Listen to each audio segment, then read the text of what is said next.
સંદર્ભે એક પૂછાણ આવ્યું છે. એના માટે અમે વિભાગના અધ્યક્ષનો અભિપ્રાય લેવાનો રાખ્યો છે. એમાં કોઈ સેક્સ્યુઅલ હેરેસમેન્ટ કે એવો પ્રકારનો કોઈ કિસ્સો નથી આમાં, પણ ઘણી વખત એવું થતું હોય છે કે આ પ્રકારની ઘણી બેનામી કે એવી ફેક અરજી પણ મળતી હોય છે યુનિવર્સિટીને. તો એની અંદર વિદ્યાર્થીની ચકાસણી કરવાની હોય છે કે વિદ્યાર્થી ખરેખર આ જ છે કે વિભાગની અંદર કામ કરે છે, શું છે, ભણે છે. તો એ બધી તપાસનો વિષય થાય. કુલ મળીને એના માટે આપણે વિભાગના અધ્યક્ષ જે છે એમનો અભિપ્રાય માગ્યો છે આમાં, અને એમનું જે કંઈ તારણ છે એમનો અભિપ્રાય છે, કારણ કે બધી ખરાઈ છે એમના પક્ષે થતી હોય છે. ખાસ કરીને જે આવી અરજી આવી હોય છે એમાં વિદ્યાર્થીઓની ખાસ ખરાઈ કરવા માટે એમાં એટલે એ તપાસ એટલે કે એમનું પૂછાણ અભિપ્રાય લીધો છે એમાં. એના માટે એ અભિપ્રાય અમારી અત્યારે એમને એક બીજા કામથી ગાંધીનગર ડિપ્યુટ કર્યા છે આપણે, એટલે કાલ સુધીમાં આવી જશે. એટલે આપણને પછી એનો અભિપ્રાય મળશે, એ પછી આગળ આપણે શું કરવું એ કરવાનું છે. સાહેબ, જે અરજી તમને માનવ અધિકાર પંચમાંથી આપી છે તેમાં ઉલ્લેખ કરવામાં આવ્યો છે, ખાસ કયા પ્રકારની તપાસ ખાસ કરવામાં? એટલે એમાં બધું કોઈ સ્પષ્ટ વાત નથી. એમાં એમ કે દ્વિઅર્થી બોલે છે અથવા તો કોઈ જ્ઞાતિવાળા કોઈ શબ્દોનું ઉચ્ચારણ કરે છે, આ પ્રકારનું છે. પરંતુ મૂળ વાત જે છે ને એમાં એવું છે કે અડધા પત્ર પોણા પેજનું કાગળ છે, એમાં અરજી છે. એમાં નીચે જે સહીઓ છે એ સહીઓ આમ જોઈએ તો પ્રાથમિક દ્રષ્ટિએ કોની છે એની ખરાઈ સૌથી પહેલા કરવી પડે અરજી માટે. કારણ કે આ પ્રકારની અરજીઓ જે છે એ આવતી રહેતી હોય ઘણી વખત યુનિવર્સિટીની અંદર, અને એનું અમારા લેવલે તપાસને એ બધું અમે કરતા હોઈએ છીએ. એટલે આ એક પ્રકારની અરજી છે.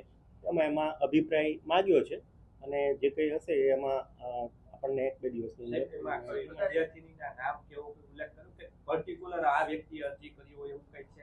એટલે એમાં કુલ 4 કે 5 વિદ્યાર્થીનીઓના નામ છે નીચે એમાં વિદ્યાર્થીઓના, પણ પ્રાથમિક દ્રષ્ટિએ આમ લગભગ હેન્ડરાઇટિંગ સરખા હોય એવું પ્રાથમિક દ્રષ્ટિએ એવું દેખાય છે. એટલે એ તો હવે ખરાઈ કરે કે ભાઈ ખરેખર આ વિદ્યાર્થીઓ ભૂતપૂર્વ છે, અત્યારના ચાલુ છે, આ બધાનો અભિપ્રાય તો વિભાગ જ આપશે જે તે ભવન. કદાચ એવું પણ બને કે વિદ્યાર્થીઓ પોતાની ઓળખ છુપાવવા માટે ભયને કારણે કરતી, તો આ પ્રકારની બાબત ગંભીર બાબત છે. તો આપણે લેવલથી આમાં તપાસ કરશું કે આ રીતની કોઈ ચોક્કસ આ પ્રકારનું વર્તન ચોક્કસ કોઈ પણ પ્રકારની ઇનડિસિપ્લિન યુનિવર્સિટી કેમ્પસની અંદર આપણે શિસ્તભંગના કોઈ પણ ચલાવી ન લેવાય, એ બહુ સ્વાભાવિક વાત છે. પરંતુ એટ ધ સેમ ટાઈમ આપણે કોઈ પર્ટિક્યુલર ઇન્ડિવિજ્યુઅલને કોઈ ટાર્ગેટ નથી કરતું ને, એ પણ જોવાની જવાબદારી યુનિવર્સિટી કક્ષાએ આવે છે.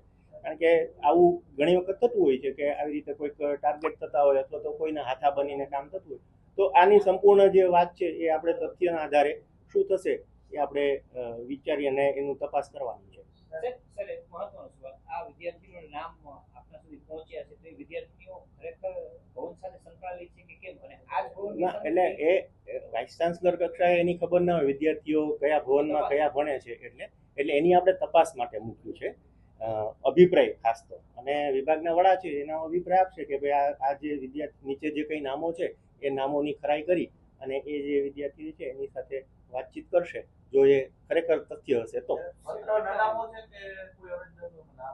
અરજદારના નામો નીચે છે, નીચે 4 નામો છે, બરાબર. હવે નામોની ખરાઈ કરવાની એ તબક્કે આપણે છીએ. કારણ કે આ મેં કહ્યું એ પ્રમાણે કે જે વિભાગના વડા છે એમને ગાંધીનગર કામ માટે ડેપ્યુટ કર્યા છે આપણે. અત્યારે બીજું ભરતી પ્રક્રિયાનું એનું કામ ચાલે છે, તો એના કામ માટે એમને ડેપ્યુટ કર્યા છે. એ 2 દિવસથી ત્યાં છે, આવશે કાલ પરમ દિવસમાં આવી જશે. એટલે 2-3 દિવસની અંદર આપણને એની અંદર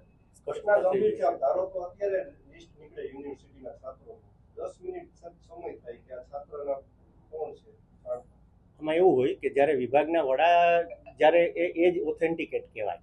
આમાં બીજી રીતે કોઈ પણ માહિતી મંગાવીને એ પેલું નહીં થાય, કારણ કે વિભાગના વડા જે છે એ ખરાઈ કરીને આપણને આપે એટલે એ થવાનું જ છે. આ ગંભીર છે કે પેલો છે એ બધી વિષયની જાણ યુનિવર્સિટીને તો છે જ, બરાબર. એની ગંભીરતા વિશે અમે નોંધ લીધી જ છે. પણ જ્યાં સુધી વિભાગના વડા તરફથી વિદ્યાર્થીઓની ખરાઈ ન થાય ત્યાં સુધી કંઈ પણ કહેવું આ લેવલે આ તબક્કે એ ન પેલું કહેવાય. ભવનના વડા છે, પ્રોફેસર છે, એમની સામે અગાઉ કંઈ થઈ છે કે પછી આ વખતે એમને આ પ્રકારે? ના, એટલે એમના સામે કંઈ આ મેટર મારા ધ્યાન ઉપર કોઈ આવેલી અત્યાર સુધી મારા ધ્યાન ઉપર આવેલી નથી. હું અમારે અહીંયા હજી 2 મહિના થયા છે એટલે મારા ધ્યાન ઉપર અત્યારે કોઈ મેટર આવી નથી. આ મેટર અત્યારે આવી છે એટલે એની આપણે સામાન્ય રીતે આવી કોઈ પણ અરજી આવતી હોય અને જો કોપી ટુ મહિલા આયોગ કે કોઈ પણ સરકાર મોકલવાનું હોય તો જે તે વિભાગ છે એ આપણને અહીંયા ફોરવર્ડ કરતા હોય છે. આ સામાન્ય રીતે એનું પેલું હોય છે. એટલે એ આપણને વેરીફાઈ કરવાનું કે આની સત્યતા ચકાસો અને એની જે કંઈ એમાં તપાસ કરવાની એ કરો, એ આપણે કરીએ છીએ. ઓકે.